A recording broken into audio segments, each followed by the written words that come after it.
Hey guys, Cognitive Shanky here. Welcome back to another video. So in this video, I'll be talking about how to print the statements in the Python and how we can take the user input from the user. So let's start with it.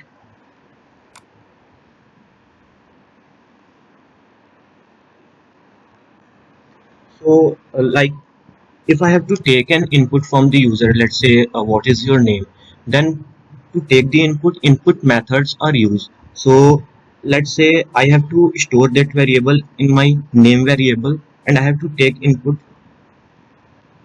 from the user. So this input method will be used.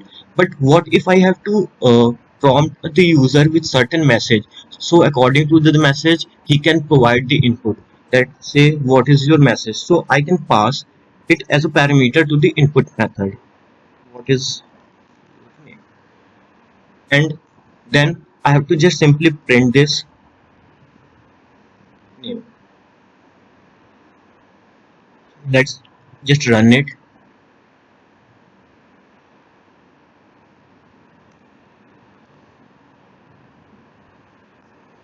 So you can see that once the input method has been found by the interpreter, it automatically stop at that point until we provide certain input to the interpreter. So let's say my name is.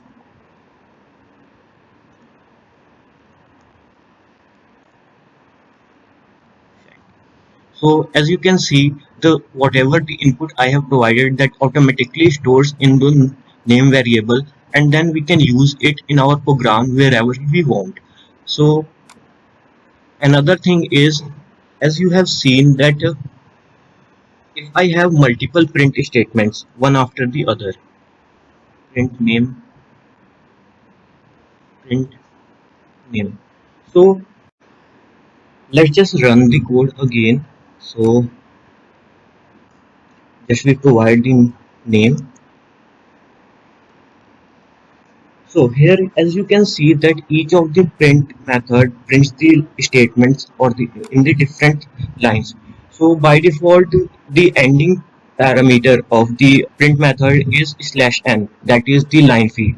So the print method in the Python have five parameters: value, separator,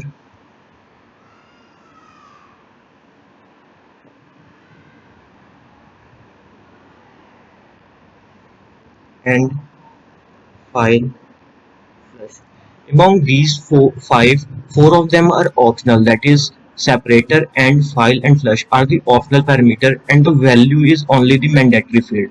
So this value can be of any type of object, but before it gets printed on the screen, the interpreter converts this object in the string format only. Print method can have multiple objects, that is multiple values can be passed to it, which can be separated from by the comma, and it will print them as it is. But this separator is used to provide the delimiter between the various objects. So let's just take an example that if I have to print a message, hello, your name is, and then the second statement is I have to pass as an variable name. So by default it is a single space. Let's just comment this line and try to run this code.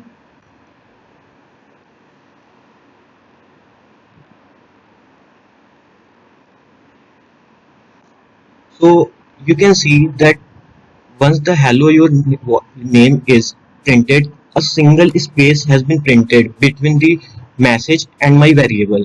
So we can change this delimiter or the separator between the two objects by passing the value of the delimiter to the print method. So just let's say that I have to pass the separator, so I'll be putting sep is equal to, let's say, at the rate, and now again I will try to run it.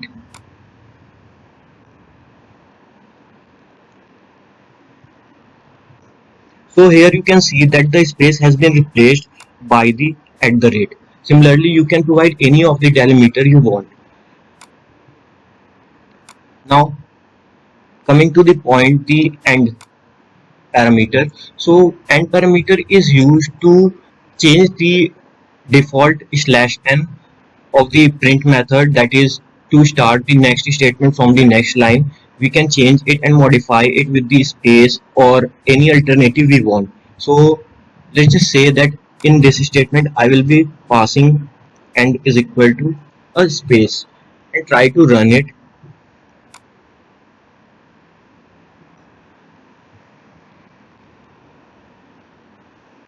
So here you can see that the first two print methods, that is the the print method where we have passed the end is equal to a space. Here you can see that this statement doesn't followed a /n, that is the next statement after this executes in the same line as well. Another thing is file and the flush. They are also the optional fields. So file method is used to write an object to the different mod files. By default, it is the standard output only, and the flush method are used to specify if the output is flushed or in the buffered manner. And it is a boolean variable, that is we can set it true or false. So by default, it is false, that is in the buffered manner. So thank you guys. I hope you like the video.